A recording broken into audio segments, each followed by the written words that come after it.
local football and specifically the Red Stripe Premier League have come under loads of criticism in recent times. Some of it warranted, but a lot of it is contextually unfair and exaggerated.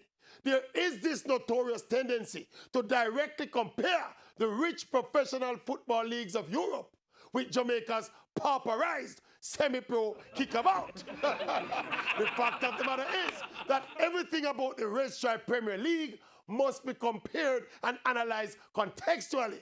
This goal, for example, scored by Cavalier striker Nicholas Hamilton in last night's Monday night game between Cavalier and Waterhouse. Hamilton latched on to this pass and expertly dismissed a couple of defenders before slotting sweetly and neatly past the goalkeeper.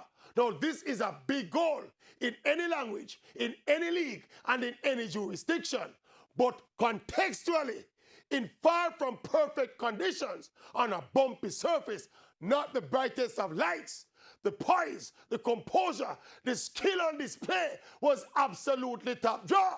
This is the kind of goal that Lionel Messi scores in the new camp against teams like Levante and Leganes, against some defenders who feared to tackle him. And Messi's fanatics jump and scream and shout, say, yes, yes, yes, he is the GOAT, he is the GOAT, Messi is the GOAT. Let's see the GOAT there.